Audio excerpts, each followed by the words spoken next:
The big conversation, receivables management and growth strategies for the consumer goods industry is as follows.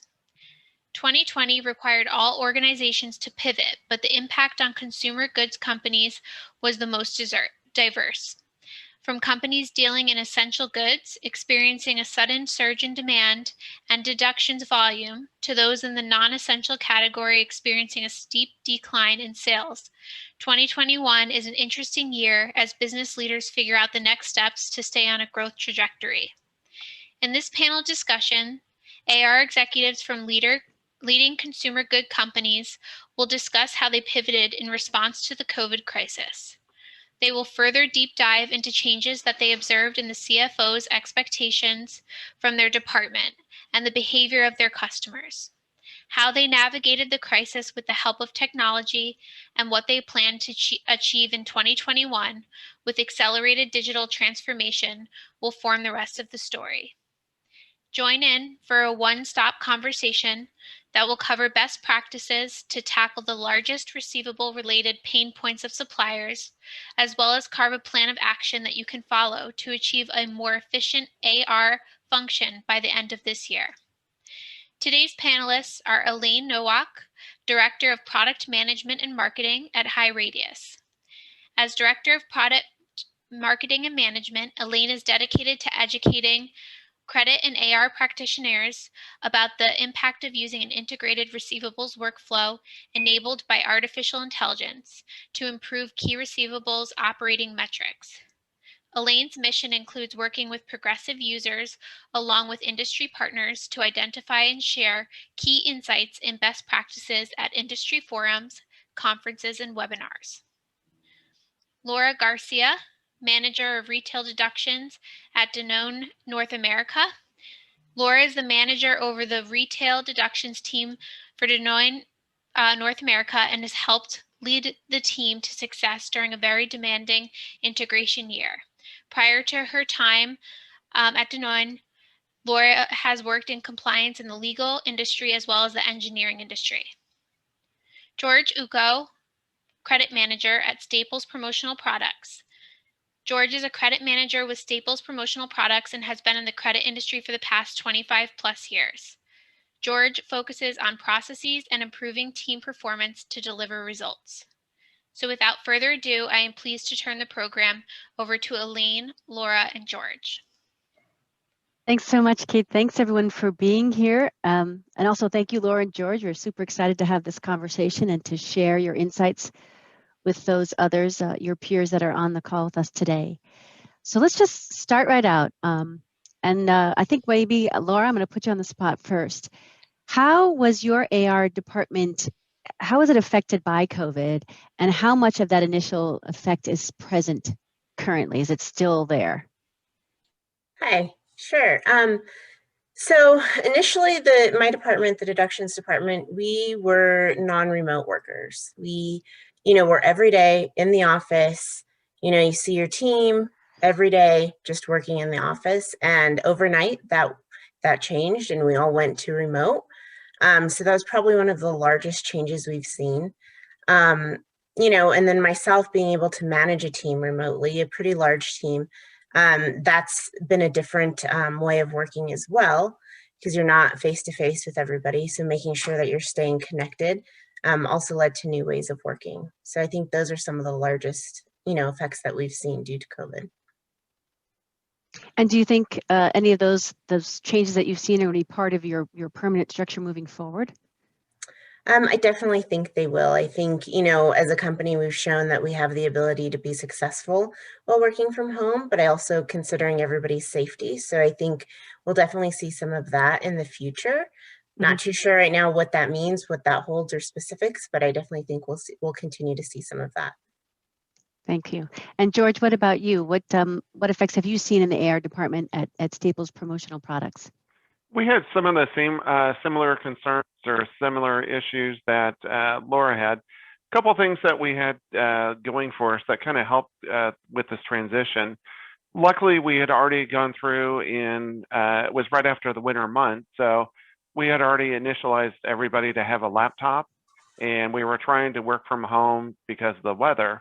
So luckily, when everything happened with COVID, we were able to adjust. And for the most part, we didn't have too many hiccups per se, because some of the reps were already used to working from home. So that was a plus with that. Other thing that we've noticed by going through this process, we also learned that we could communicate better through Teams. So not being in the office, we definitely, there was a lack of communication, but using Teams, we were able to make up for that. And if anything, I feel like I'm more involved with the group through Teams than I was before. Other thing that we've done, our communication with our external and internal customers, that has also improved, because now we're more ready to talk, discuss, and especially internally with other departments here at Staples.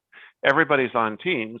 So rather than picking up the phone, rather than walking down the office, everybody's just used to now just going in, using Teams to go ahead and communicate. And if anything, that's kind of helped as far as our productivity. Other thing on top of that, we did have some paper processes. So like faxes and stuff like that. We took all that and put it internal or online through RightFax. So because of that, we could be outside the office and still get our faxes without having to be in the office. So it has definitely changed. Like Laura said, I think some of this is probably here to stay. We have definitely adapted, and if anything, I think it's actually made us stronger. Excellent. Yeah, we have a similar thing now with the Google Chats for our company, where we're constantly pinging each other, as that's the new phrase now that we have, that we use. So, George, would you say that the CFO's focus on accounts receivable departments has increased in the last year?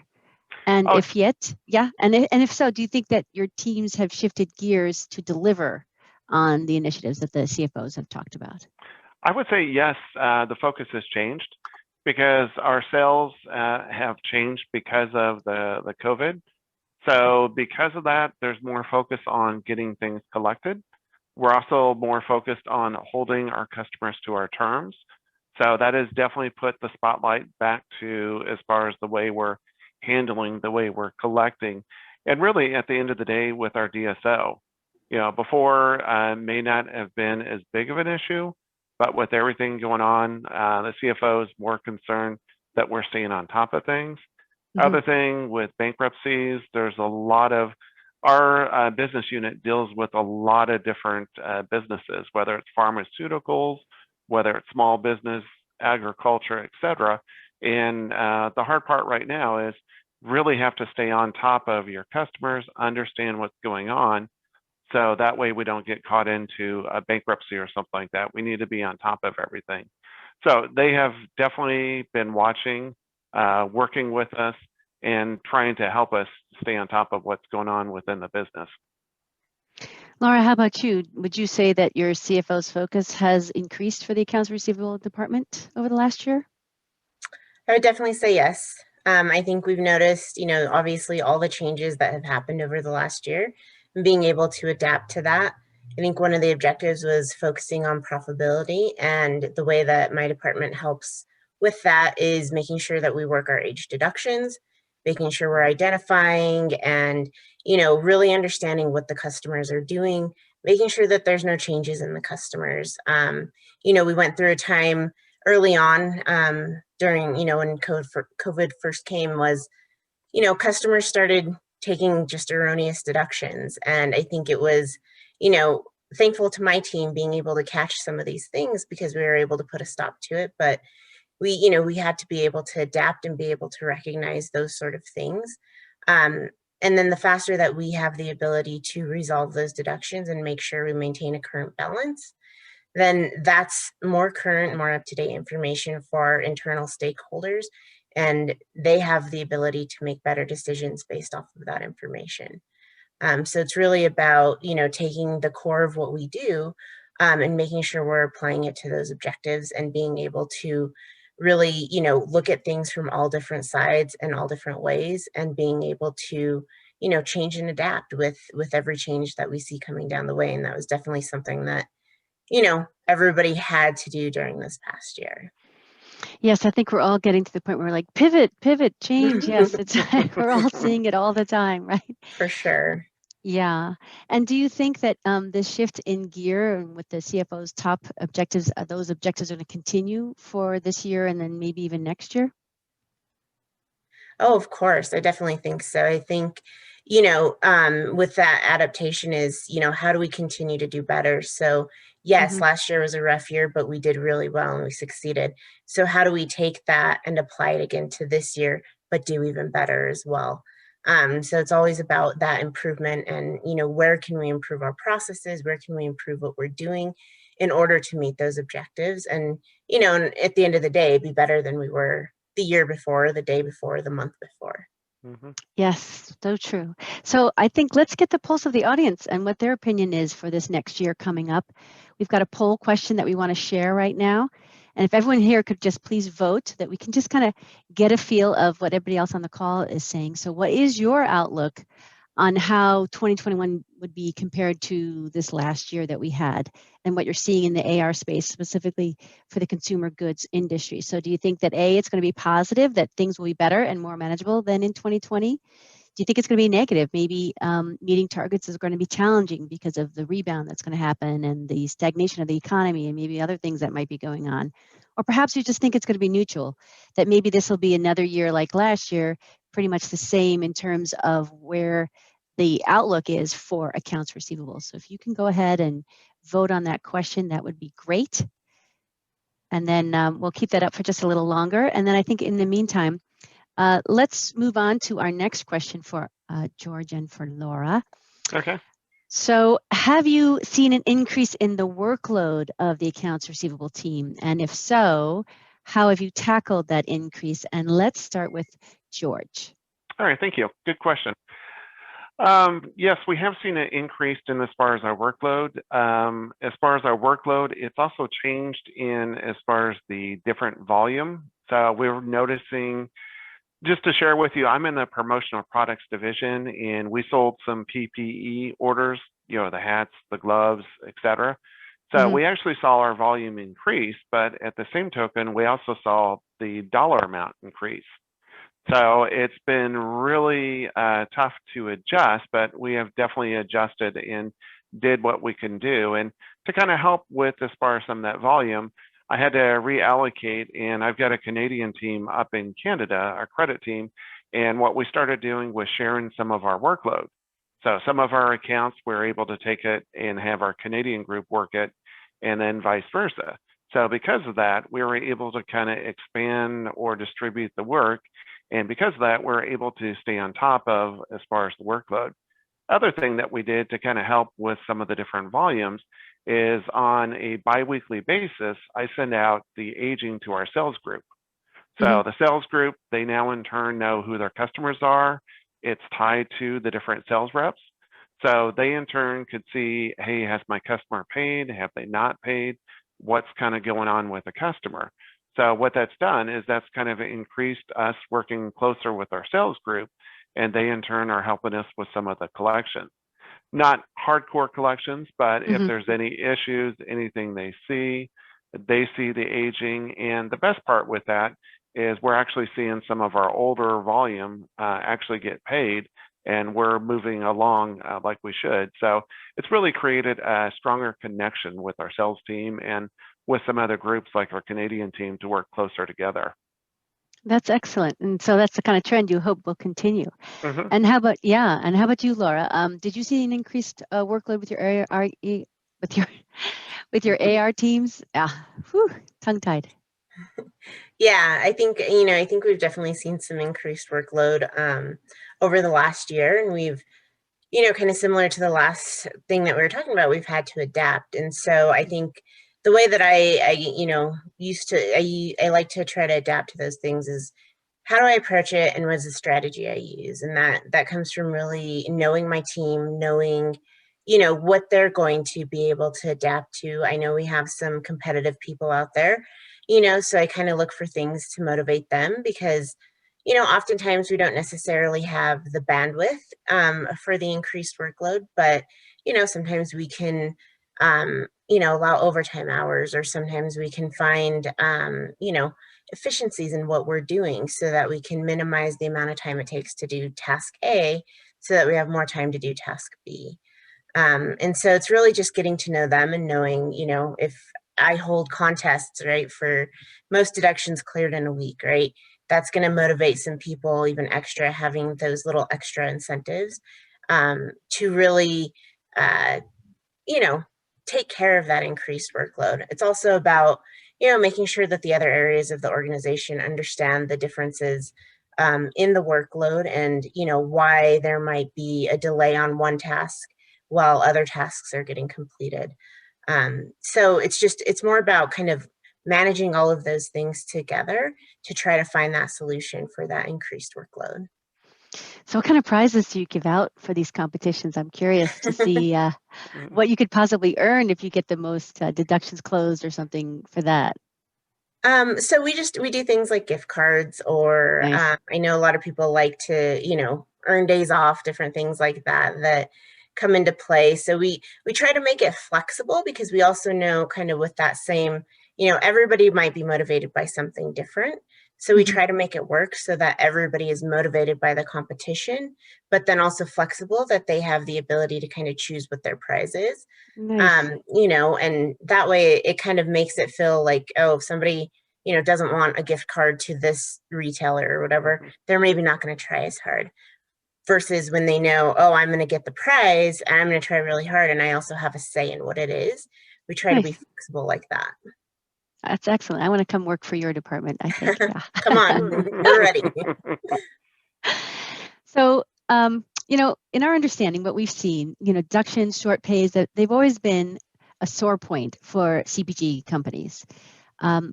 Laura, maybe you can tell us a little bit more about challenges you faced in managing deductions and how you overcame those challenges. Sure. You know, I think every day, right, we run into something new that presents a challenge, and having to overcome those is very important, and making sure that the people that you have, you know, on your team are resilient to that. I think one of the main challenges that my team faces and has faced over, you know, a number of years is, you know, what my team actually does, what we're responsible for. Because I think you have some parts of the organization that think we're, you know, supposed to fix everything that the customer does, or we have the customer thinking that we're supposed to fix everything that the sales team does, vice versa. And we're kind of the middleman that's responsible for reconciling our deductions to the trade deals. So it's about really making sure that everybody's aware of, you know, what we're supposed to do, but that we're also kind of that person that can raise the flag and say, hey, we're noticing a trend, we're noticing this, right? Kind of be those eyes and ears on the ground, and making sure that we're keeping everybody connected and communicating effectively. So that's one of the large hurdles, but it comes with time, right? It comes with the repetition of, here's what our process is, here's what our policies are, and making sure that not only our internal customers, but our external customers are also familiar with that. And, you know, sometimes you may have to remind them multiple times, but it's something that, you know, as long as you stay consistent, you get to the point where people learn, people catch on, and then, you know, you get things running very smoothly. You know, that comes and goes, obviously, with knowledge that may come in the door and may leave also over time. So that's why I said, you can't, you know, sometimes you have to do it more than once, but it's about that ever evolving, you know, learning and adapting, because you might have something that was working great at one point, and then something changes and you need to revamp your whole view. So then that means retraining, you know, recommunicating the new information out, making sure everybody's clear on the new process. And then one of the ways that I, you know, overcome some of the challenges is making sure that I, you know, continue to educate myself as well, and making sure that I'm learning, you know, other areas of the organization, making sure that I'm understanding, you know, what they do, why they do it, right? What is their process, and why, you know, why do we maybe have some gaps between our teams? Understanding what the customer is doing, making sure that, you know, the customers, if they decide to change something, it could have a domino effect on, you know, what we're doing. So making sure that, you know, you're kind of eyes and ears everywhere, and being able to make sure that all those dots can stay connected. And if one is amiss, how do we resolve that, right? So that that train keeps moving forward and moving forward. So Yes, I feel like you could almost have one of those, you'll be the superhero who comes out with guardian of the policies and making sure everything is just right in line and just reiterating. I think so important, and it's such a true, it's so many roles and so many hats, as you said, between training and then iterating policies, compliance, and all those things, and the roles that you have for accounts receivable, and especially around those deductions. So George, Yeah. I'm gonna pick on you now. Okay, good. Yeah, maybe you know, you've told me in the past, we've had conversations that your credit and collections team started working more closely with sales. You mentioned it earlier, how Mhm. you and the sales department have become now you're like best buds. So you know, what exactly, how did you get to the point where now you are so, you know, well aligned and working so well with the sales teams? Can you sort of elaborate a little bit more on how that happened? Sure. First of all, I think it was a matter of sales is wanting more sales approved, obviously. So we want to support them. We want to work with them. And at the time, sales was starting to slow down a little bit. So we were able to kind of educate. We were able to kind of open the door, work closer together. And part of that was with me and some of my team members going in, talking to sales, getting them to understand. And to kind of expand on that, to share something else with you, what we started doing, thanks to HighRadius, is we started grouping our accounts together. So one of our customers could have 200 different locations. So you may have one customer, 200 locations, that goes to one sales rep. So what we started doing is we would give aging reports for all 200 of those accounts to that particular sales rep. So what we're able to do is kind of dig in, find out where some of the shortfalls were. And what we found is a lot of the same issues were all directed maybe to the same AP person. Once we educated them, both with sales and us together, we're able to kind of close that gap and get them to pay on time. So really, to kind of expand on my answer there, it was just a matter of taking the time. And one thing I had to really train my associates to do is to focus on sales, understand where they're coming from. Right. And we have one big line that we're currently using this year, and it's the customer experience. Customer experience isn't just when the sale's made, it's from the point it's made all the way till when it's paid. So we've really kind of had to change kind of our thought, but because of that, we're able to work closer with sales. And not only do we work with our sales group, I also work with another division with their sales group. So getting to know some of the different customers and learning, hey, this is who you talk to, this and that. And we're able to kind of go in, up some different credit limits and work with sales to push through additional sales. And that was probably the biggest thing with this. But I really think at the end of the day, it's the increased communication between both groups, working together, having monthly meetings, and really taking the time to share what's going on. All right, I can see this new tagline for you and your department. Customers first, made to paid. That's the Staples way. I love it. I love it. So some of the poll results came in. I just wanted to share them because it's sort of an interesting result that we're seeing. Only about half of our audience that's on with us today said that it's positive. They think that in 2020 things will be better. So again, the question was, what is your outlook on how would 2021 be compared to 2020 for the AR space in consumer goods industry? So only half of the people who have joined us, our audience here today, said it was positive, and about a third actually said it's going to remain the same.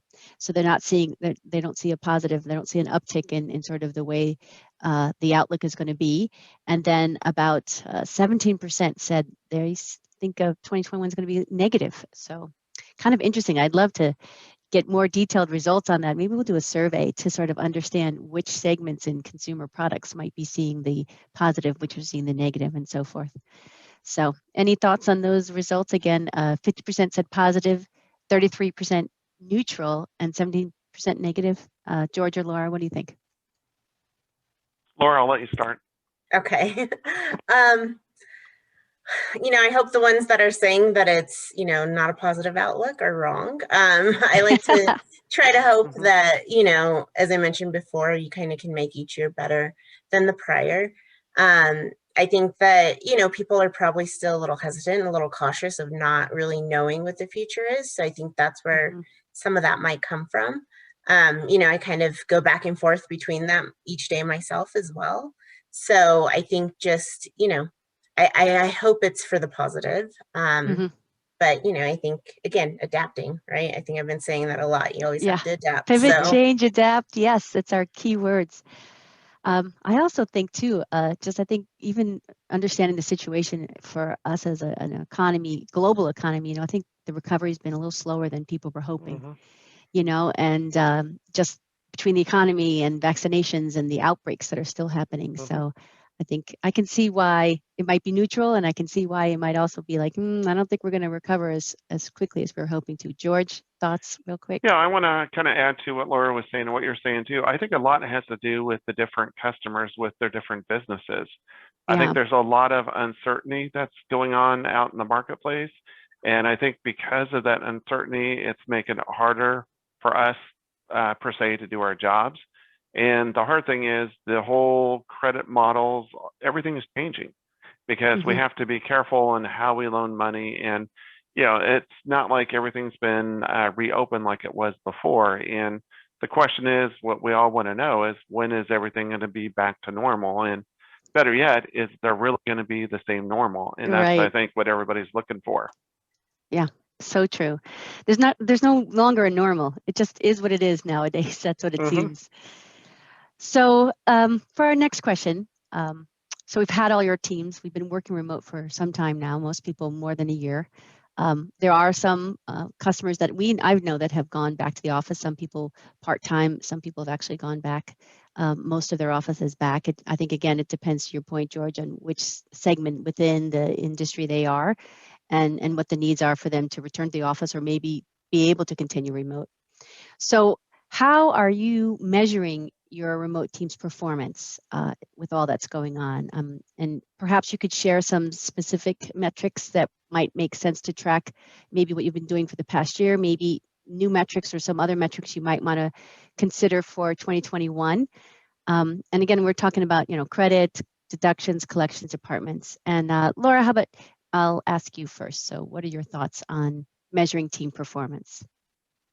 Yeah, it's something that we take very seriously. Obviously, it's one of the things that we track throughout the entire year, right? And especially now that the team is working remote, you really want to make sure that you're still seeing those performance, that performance is steady and increasing if possible.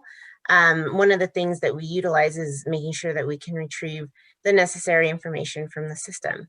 So I know I'm, in HighRadius daily, checking to see, okay, what's still open, what's been resolved, kind of using those different things. I think, one of the metrics that we've used for my team specifically is, tracking our deductions that are aged greater than 30 days. If they've aged out past that point, we need to know why. We need to know, what's going to be the resolution. Are they invalid? Are they needing additional attention because of, X, Y, and Z? And, another large part of what we do to kind of determine performance, but also success is, are we being able to resolve as a team more than what's being created in the system? So are we seeing that kind of balance shift from, we've had however much created during this month, but we were able to clear above and beyond that. So we know that if we do have any backlog, we're able to drive that down by measuring that metric. And it's one that I specifically look at constantly, and it's one that we report out on to our senior leadership is, yes, we may have cleared this much, but it was still more than what was created. So we're still in the positive. And then understanding if it's not, right, if it's switched, why is it that way? Did we have, any issues throughout the month? Did we have, an event that happened that caused us not to be able to do that? So we kind of track that, whenever we do reports, and it helps really understand our team, and it helps the other parts of the organization understand that just because a number might not look good to them, it's actually a good number, right? So kind of being able to tell the story with that as well. Your education hat has to go on in that case. Yep. George, what about you in terms of performance tracking and what you're doing for your teams? Well, to add to what Laura was saying, I currently look at the 60 plus because that's usually the first window where we have there's something going on. We're continually looking at the DSO. And then the other thing to add to that, I look kind of like Laura's doing for deductions on the AR side. I look at how much they collected from compared to the week before. And then I also look at the different buckets. So weekly, I want to know where the different I don't know how I want to say this, but where we have some of the different issues or the different high balances so that I know which accounts are causing the different buckets to increase or decrease this and that. So it's really staying on top of that. And the other thing, I put a lot of focus in how many promise to pays are they getting? We have this great system. Now let's track it. So we really need to kind of watch and understand what's going on. And then we even took it down to what we call the invoice level on our side, where we could put notes on a particular invoice. So some people work it at the account level, we still do, but we also take it down one step further down to the invoice level. So that's allowed us to work directly with sales, work with the customer, and if it's just one individual issue that's causing maybe some of the issues with the payments, we could get right to that in zero to it. But once again, it's just staying on top of the reporting, staying on top of the aging. Yeah, so reporting, root cause analysis, really understanding what's going on and why, and then getting back to that so you can take action and kind of determine, is it something that's just a one-off, or maybe there's something we need to improve in the process, and understand that as well. So yes, super interesting. I hope I was taking notes of these metrics. So we're going to move on to the next question. This has to do with automation capabilities, something near and dear to, of course, any HighRadian. So when you look at your capabilities and you've been working and you look back and you say, this was something that seemed to be a must-have in this disruptive economy. So was there any particular automation or technology or tool that you found that helped you, that you said, if I didn't have this, I really would have been, out of luck, in big trouble, or something like this? And then I think secondarily to that question, could you summarize the benefits that technology brought to the AR space? And George, I think we'll start with you, and I'll let Laura ruminate over it for a moment. So go ahead, George. Thank you. Let me kind of address it this way. I think the must-haves in the economy, most must-haves for what's going on today is having the automated AR reporting. So that's allowed us to come in to see as far as what's going on. The AR report, we also have it so it goes out once again to our sales reps. So that's allowed us to dig further into the different issues. But without, as far as that reporting, I think we would really have an issue, because what that's done is that's allowed us. And one other thing to kind of add to that is we've been able to set different strategies for some of our different customers. Those different strategies play into as far as our reporting. So that way we could have different reports set for some of the different customer bases. And because of that, we're able to focus and focus and focus. And, like you said before, dig in, analyze as far as what's going on. And to be honest, I don't know how we would have done it without some of this reporting. And yes, with HighRadius, you could go in, you could customize it, you could have reports sent out. But the other thing with that is really understanding, what is this report telling me? And then how can I use this report to work with my different sales or with some of my different customers? And you would be surprised, even with customers, just adding their invoices to their statement, what a big difference that makes. And that's really kind of helped drive as far as what we're doing. You think something as little as that, but it made a huge impact. Exactly. Yeah. Laura, how about you? Just in terms of a must-have for what happened for this disruptive economy, and then the benefits that you might have saw as a result. So I think, one of the main things was our ability to stay in communication with one another. Working from home and everything, that was one huge part of it, is being able to communicate. And, that doesn't necessarily mean via email or via work chat or, anything like that, but communicate through the system as well.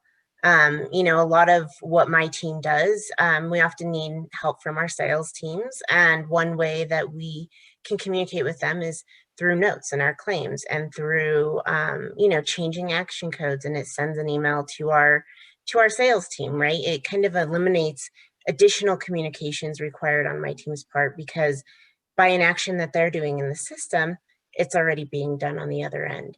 So, you know, I think keeping in communication has been really crucial in this disruptive time, and using all the different areas that we have the ability to do that with. I think another way too is, you know, going back to what I had mentioned in a prior question, being able to teach, being able to communicate and help the other areas of the organization understand that they have the ability to find information for themselves also.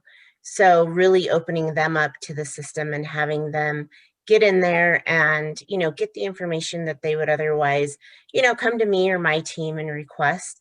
And it would take my team, you know, however long to pull it out.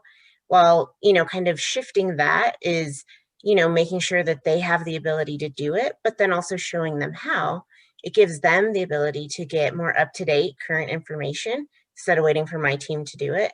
And then it also helps them make better decisions in a more timely manner, so that they can, you know, they can put the deals out there that they need to. They know, you know, what they can expect from the customers. So it's really about understanding what the system is doing and where you can have those wins. And I think another part too is, you know, as you see shifts in different companies, you have people that tend to leave the company or people that come on.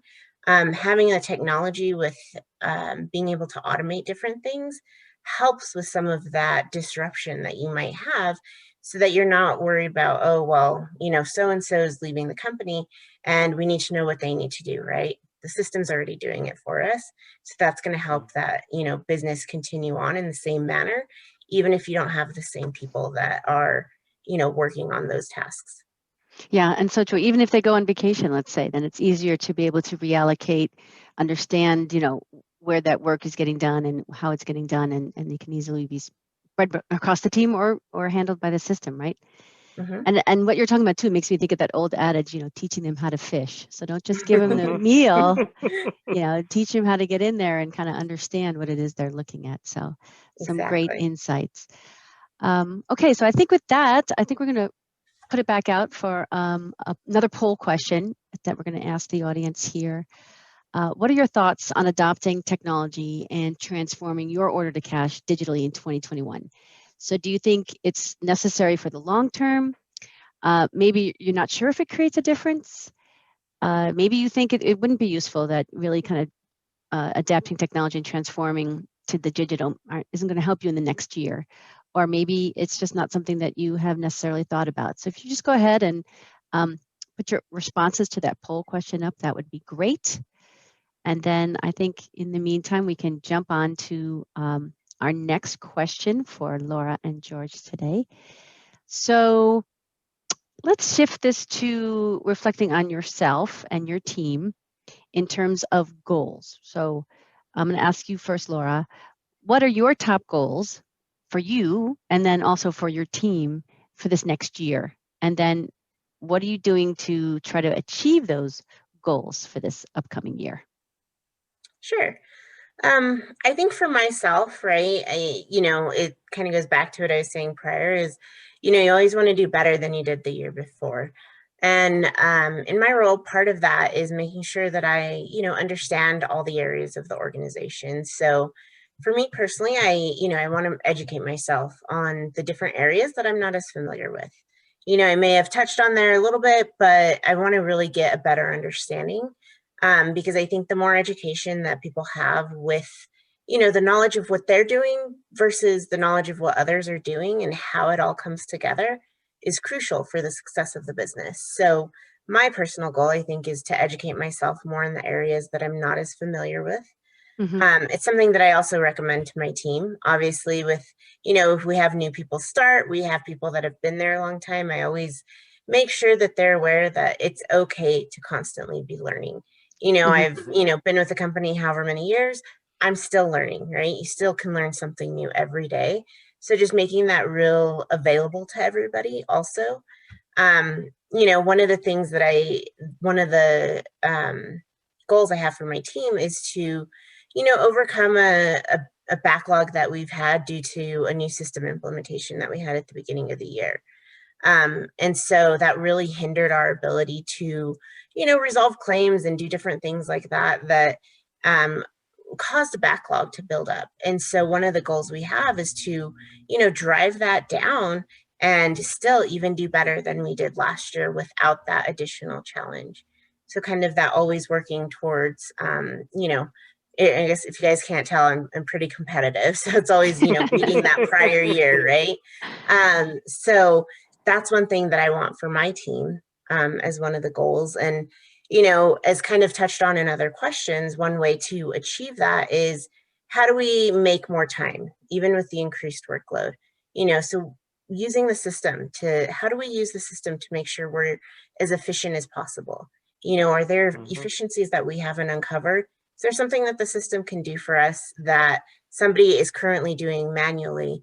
And, you know, if we switch that over to having the system do it, then that gives that person the additional time to then, you know, work down on that backlog or, Absolutely. you know, take on a new task. So it's all about kind of the forward thinking and, you know, how can I make time out of no time? And Right. that's by finding efficiencies, right? And being able to use the tools we have to the best of our ability and to the most extent that they're capable of.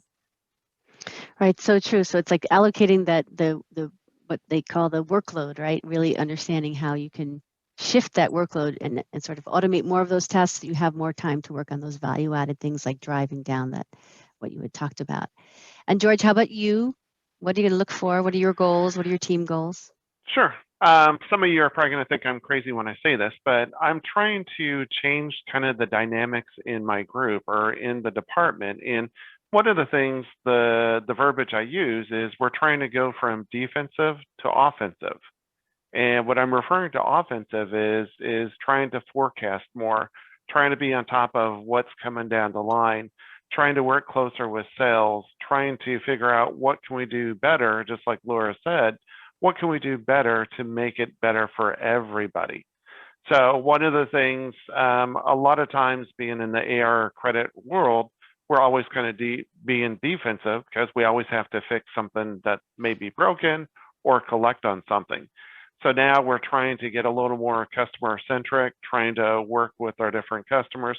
What can we do to help them through our processes? So really, that's kind of my main focus. I mean, on top of that, we still have our standard metrics. We're looking at the DSO, we're looking at our 60 plus, you know, doing what we can do to go through as far as the daily metrics. But really, at the end of the day, once again, I want to get to a point of, hey, what can we do to make it better for our customers, make it easier for them? And that's why we're using some of the different HighRadius products to help us, you know, whether it's just here's a different link to go ahead and make your payment. What can we do to make it easier for them and in turn make it easier for us? Excellent. And thank you so much, George, for sharing those insights with us today. I was just thinking too, Laura, one of your goals should also be to do more presenting and thought leadership things because we love hearing your insights too. George does lots of them with me, so I already have him on my radar, you know. Okay, so next question we have up. I think I'm just looking at the poll results, and it looks like the majority of our participants on the call today said that they think it's necessary in the long term to adapt technology and transform digitally. There was some percentage that said, well, they weren't sure if it creates a difference. So that's what I love educational webinars like this to tell them otherwise and say, yeah, you know what, I think it can make a difference. And that's why we hear from you, Laura, from you, George, to help us understand the things that can be done as a result of automation and technology. So George, you talked about this a little bit, customer-centric focus that you have, talking about customer satisfaction and this kind of thing. So how important do you feel it is for the accounts receivable department to have a customer-centric focus today? And, you know, as a leader, how would you ensure that your AR teams are putting customers first? I think in today's environment, I mean, it kind of goes back to the old adage of, hey, who are they going to pay first? Someone that they like to work with, someone that they feel confident with, or are they going to pay the other company? So being, as far as customer centric, building that relationship. So notice in some of my past answers, I'm talking about building a relationship with sales. Well, our customers are the same token. We have to build that relationship, because the better we know what's going on with them, the better we could help them. The better we help them, well, guess what? They're going to go ahead and pay us. So we really have to stay focused. We really need to keep developing that. And the other thing that we've tried to do is, what can we do to make it easier for our customers? So you were talking about, hey, with the different technology, does that help? I could definitely tell you, and I'll just kind of throw a little thing that we've done. We actually put in our invoices in our statement where they could click and do a one-time payment. It has helped the payments tremendously, because guess what? They just go in, they decide on their own, they make the payment. We don't have to touch it. We don't have to call. And better yet, we could also forecast to know when they're going to make their payments. So it's just going through some of those different steps. What can we do to kind of help them, once again, to help us? And that's kind of the way we have to look at things. And really, what can we do? And other thing, what we've tried to do to kind of help with this is know our customers in our different business units. So although I'm one part of the business, the other part of the business may be our office supplies. Well, what are they doing? So we're starting to open up as far as the communication, and that's really helped us understand as far as our customers and really focus on what they're doing and what can we do. And at the end of the day, depending on your company, customers look at you as one company. They don't care about the different departments. It's all that one group. And that's really where we put our focus. Thanks, George. And then Laura, what are your thoughts about customer centricity and what the vision that should be for the AR department?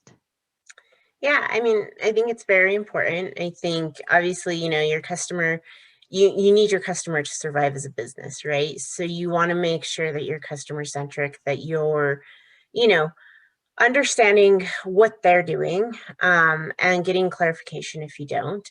Understanding, changes that they have. They, could make a big change with one of their systems, and you have to adapt to it, right? So the quicker you can adapt, the quicker that you can also change in order to accommodate is super important, is making sure that that customer, is taken care of. With my team, we handle all of our customers. So it's really about having the knowledge, being able to educate ourselves on, this customer does this way, and this customer has this other nuance. So keeping all of those different things straight and being able to really customize that experience, right? And making sure that you are, doing what you need to do for this one customer while still maintaining the relationship and what you need to do for a separate one, right? Because you can't treat them all the same. They're not all the same. You have to make sure that you're, adapting. Again, there's that word, adapting, to, to the changes that they're making into the world that they live in. And so, just making sure that everybody's being educated and making sure that, if the customer is asking us to do something, or if there's a change that comes, to making sure that we fully understand that, right? Because if you don't understand it, then there can be issues down the line that could possibly damage a relationship that you don't want to damage. So just really making sure that you ask the necessary questions and really gain that knowledge about that. It's interesting because I was speaking with another customer of ours earlier this week, and we talked about the fact that it's understanding your customer behavior and then recognizing the consistency or the patterns of their behavior, with this whole idea of it's sort of like the Cheers bar where you walk in and everybody knows your name, or you go into Starbucks and they know the drink order that you're going to get, your double latte foam on the side with like a shot of whatever. So that's super important when your customer knows that you know them, and that relationship you can build that way too, and making them customer centric. So Well, I think that wraps up the pre-canned questions that I had for today for George and for Laura. Thank you so much for sharing your insights. I encourage any of you who have questions that are listening in with us today, go ahead and put them in the chat. I'm more than happy to ask our panelists what their answers might be. In the meantime, I do have another poll question that we'd just like to put out there real quick. If you'd like to know more about how HighRadius can, create value for your order to cash operations, if you'd like to speak to an expert, please let us know, because we're more than happy to get you in touch and to help you to drive some efficiencies and productivity within your AR operations. And then in the meantime, I did have a question. Laura, a question came in for you. How exciting. George, you're going to have to ping your friends out there and be like, ask me a question. Come on, ask me a question. But Laura, this question came in, and specifically it said, are you tracking dollars or count or both when you're comparing resolutions versus created? That's a great question. We do both, right? Okay. Because you can have a vast difference in what your count is compared to your resolutions, right? Because you could get a deduction for $1 million, right? And that's one count, but it's a large sum of money. So we do track both and kind of do our analysis based off of that, right? Most of the time, they kind of go hand in hand. You'll see a higher count with the higher dollars. Sometimes you see it flip-flop where you might not see those high dollars, but you'll see, 1,000 more in count in transactions. So we do definitely look at both and, feel that it's important to do so because you don't get the whole story by looking at just one of them. Okay, excellent. Thank you. We had another question come in. It wasn't specified for anyone, so maybe George, I can put this to you. Thank you. How do you handle when customers are still asking for extended payment terms? That's a good question because we're getting a lot of those lately where they're wanting to, as far as change their terms. So one thing we always want to do is acknowledge as far as the request. First thing we need to understand is why are they making the request? We also focus on how are they currently paying. Lo and behold, sometimes we find out just by making as far as that change, all of a sudden they're paying current because they were paying that 60 anyways. So we really have to kind of dig in to figure out why they're doing this and does it really make sense? And sometimes we'll also take that request, we'll talk to as far as the sales rep and determine, well, are they looking for additional spend? What is the advantage for giving them as far as the terms? And sometimes we can do it, sometimes we can't. Sometimes we may compromise and meet somewhere in the middle. It just depends on their credit worthiness and the impact to the sales and to the business. Yes, all things you must take into consideration when determining whether or not you want to extend those payment extension requests, I should say.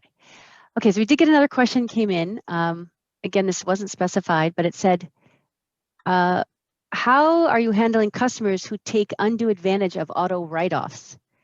Are there any best practices? So I'm going to put it out to either George or Laura. Do you have any thoughts on customers who are taking advantage of auto write-offs? Laura, I'll let you take this one since you're Deductions. All right. Yeah, I think, some customers are obviously, you obviously don't broadcast an amount out there. Some customers can figure out different things, but it's always good to, kind of update those amounts, and do analysis too. What makes sense? And look at customers, do we see that this certain customer has taken a lot of these types of deductions and a lot of the auto write-offs that we do? Or, have they not at all? And I think kind of staying up to date on that, having that analysis of, on a by customer basis, and really just diving into that helps us, keep the most current information. You would hope that customers aren't doing that type of behavior. But, you'd hope, but being able to understand and being able to analyze the data really can give you some quick answers and can give you some ideas on how to kind of mitigate that. So is there a way that, oh, go ahead, George. Oh, I'm sorry. I was just gonna say, Laura, do you have a canned report that you use to do that? So which customers are taking the most deductions? We utilize our, you know, what we do for our what we do for our cash process, and we take a look off of that based on the coding. So we code our deductions in a certain way, and then we can utilize that information and really break it down by customer. Oh, good. Yeah, I was going to ask a similar question. What was the metric, or do you have some way that you're tracking things like auto write-offs and maybe amounts, or maybe the count, or things like that as well? So sounds like you have that in place. Okay, and then we have, looks like one more question came in. I think we have time for this, and then we'll probably be wrapping up. So how would you ensure new technologies are integrated into your functions efficiently? And do you have any roadblocks that you might have come across? So how do you ensure new technologies are integrated into your finance functions efficiently? Laura, are you okay if I start? Go for it, George. Thanks. I think the big thing with that is just understanding as far as your system, what can your system handle? And really the other thing you have to understand with technology is, what does your customer want? And better yet, do you have the IT support for it? There are so many things that are out there that sound great, but until you try to put it into place, one, you may not have support from IT. Two, it may not be cost effective. And then three, does the customer really want it? So really have to kind of look at it from a business standpoint, what makes the best sense, and better yet, where are you going to put your focus? Mm-hmm. Any other thoughts, Laura? Yeah, I mean, I think, you know, one way to kind of think about that is, you know, kind of different than George's is, you know, what problems are out there, right? And what technology exists that can help solve them. You're always going to come over new hurdles, different things like that. And I think, you know, that's kind of more of a starting point versus what George was explaining about making sure that you have, you know, the right capabilities and different things like that is, you know, where do you even start? And that's identifying any hurdles or challenges that you might have as a business. And, you know, is there something out there that can solve that or that can help with that? And kind of going from there. Excellent. I think it's a great way to round up our question and answer session today. I want to thank you again, Laura, George, Kate. I want to thank Marisol behind the scenes and for RVCF for having us here today. I just wanted to share that we do have there's an event that's coming up, Shared Services Tech 2021, where you can see a lot more kind of these kinds of sessions where we might have panels and talking to industry practitioners where they share some leadership, some thought leadership, some insights. We have specific focus areas and it's coming up in May. So I encourage you, it's absolutely free. It's a virtual event. So come on along, bring your colleagues and join us for this Shared Services Order to Cash process event. So again, just thank you everyone for joining us today, and we hope to see you in person someday soon. So thank you all. Thank you everyone for your questions and for attending today's seminar. A link to the on-demand version of this meeting will be sent to you following our program. For those of you who have further questions about the material covered today or whose questions were not addressed in the Q&A portion, please feel free to use the contact information provided in this presentation. Thank you all and have a great day. Thank you. Thank you.